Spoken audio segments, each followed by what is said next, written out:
ശബരിമല യുവതീ പ്രവേശന ഹർജികളിൽ വാദം പൂർത്തിയാക്കാൻ കൂടുതൽ സമയം അനുവദിക്കണമെന്ന് അഭിഭാഷകർ സുപ്രീം കോടതിയോട് ആവശ്യപ്പെട്ടിരിക്കുകയാണ്. അടുത്ത 30-40 വർഷം രാജ്യത്തെ ബാധിക്കുന്ന വിധിയാണ് ഈ കേസിൽ ഉണ്ടാകാൻ പോകുന്നത് എന്ന് സോളിസിറ്റർ ജനറൽ തുഷാർ മേത്ത പറഞ്ഞു. മതാചാരങ്ങൾ പരിശോധിക്കാനുള്ള വൈദഗ്ധ്യം കോടതികൾക്കില്ല എന്നുകൂടി സോളിസിറ്റർ ജനറൽ വ്യക്തമാക്കുന്നുണ്ട്. വാദം പുരോഗമിക്കണം. ബി ബാലഗോപാൽ വിവരങ്ങളുമായിട്ടുണ്ട്. ബാലഗോപാൽ, ഇന്നു മുതൽ 9-ാം തീയതി വരെയുള്ള വാദം എന്നത് ഈ യുവതീ പ്രവേശനത്തെ എതിർക്കുന്നവരുടെ വാദമാണ്. ഇപ്പോൾ കേന്ദ്ര സർക്കാരിന്റെ നിലപാട് സ്വാഭാവിക പറഞ്ഞത് ശരിയാണ്. അടുത്ത പതിറ്റാണ്ടുകളോളം ബാധിക്കുന്ന അല്ലെങ്കിൽ ചർച്ചയാകുന്ന ഒരു വിധി കൂടിയാണ് ഇതിൽ ഇനി വരാനിരിക്കുന്നത്. എന്താണ് കേന്ദ്രം വ്യക്തമാക്കുന്നത്? ഇപ്പോൾ കേരള സർക്കാരിന്റെ നിലപാട് നമ്മൾ കഴിഞ്ഞ ദിവസം അറിഞ്ഞല്ലോ.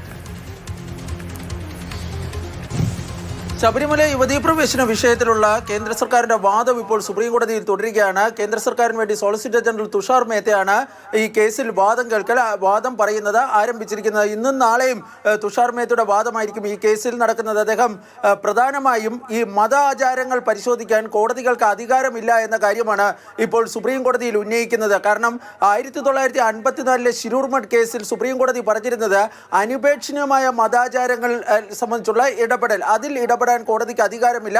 എന്നാൽ മറ്റു മതാചാരങ്ങളെ സംബന്ധിച്ച് ഉള്ള പരിശോധനകൾക്ക് കോടതികൾക്ക് അധികാരമുണ്ട് എന്നാണ് 1954 വിധിയിൽ സുപ്രീം കോടതിയുടെ 7-അംഗ ഭരണഘടനാ ബെഞ്ച് പറഞ്ഞിരുന്നത്. ഇന്ന് തുഷാർ മേത്ത തന്റെ വാദത്തിൽ പറയുന്ന ഏറ്റവും പ്രധാനപ്പെട്ട കാര്യം അനുപേക്ഷണീയമായ മതാചാരമാണോ അല്ലയോ എന്ന കാര്യം പോലും പരിശോധിക്കുവാൻ കോടതിക്ക് കഴിവില്ല, അല്ലെങ്കിൽ അതിനുള്ള സാങ്കേതിക വൈദഗ്ധ്യമില്ല എന്നാണ് ചൂണ്ടിക്കാണിക്കുന്നത്. കാരണം ഒരു അനുപേക്ഷണീയമായ മതാചാരം ഒരു മതത്തിന്റെ ഭാഗമാണോ എന്ന കാര്യം അറിയണമെങ്കിൽ ആ മതത്തിനെ സംബന്ധിച്ച ആഴത്തിലുള്ള അറിവ് ആവശ്യമാണ്.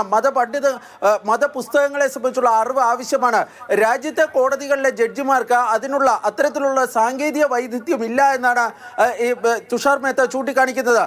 അതിന് അദ്ദേഹം ഉദാഹരണമായി പറഞ്ഞ ഏറ്റവും പ്രധാനപ്പെട്ട ഒരു കാര്യം അതായത് പാകിസ്ഥാൻ ഭരണഘടന അനുസരിച്ച് അവിടെ രൂപീകൃതമായ കോടതികളിലൊക്കെ ഇത്തരം പ്രശ്നങ്ങളൊക്കെ ഉണ്ടാകുമ്പോൾ ഈ കോൺസ്റ്റിറ്റ്യൂഷണൽ കോർട്ടും അതുപോലെ അവർ മതപണ്ഡിതന്മാരുടെ അഭിപ്രായമൊക്കെ തേടി അല്ലെങ്കിൽ അവർക്കൊപ്പം ചേർന്ന ഇത്തരത്തിലുള്ള കേസുകളിലൊക്കെ വാദം കേൾക്കുന്നതായിരിക്കും. പക്ഷേ ഇന്ത്യയിൽ അത്തരമൊരു സാഹചര്യം നിലവിലില്ല എന്നും അനുപേക്ഷണീയമായ മതാചാരങ്ങൾ പരിശോധിക്കാൻ കോടതിക്ക് അധികാരമില്ല എന്നുമാണ് തുഷാർ മേത്ത വ്യക്തമാക്കിയിരിക്കുന്നത്. രാവിലെ ഈ വാദം കേൾക്കൽ ആരംഭിച്ചപ്പോൾ തുഷാർ മേത്ത അതിനിർണായകമായ ഒരു കാര്യം കൂടി കോടതിയിൽ പറഞ്ഞു. കാരണം അടുത്ത 30 മുതൽ 40 വർഷം വരെ ഈ രാജ്യം എങ്ങനെ മുന്നോട്ട് പോകണമെന്ന് നിശ്ചയിക്കുന്ന ഒരു വിധിയായിരിക്കും ഈ ശബരിമല യുവതീ പ്രവേശന വിഷയത്തിൽ ഉണ്ടാകുക എന്നാണ് തുഷാർ മേത്ത ചൂണ്ടിക്കാട്ടിയത്.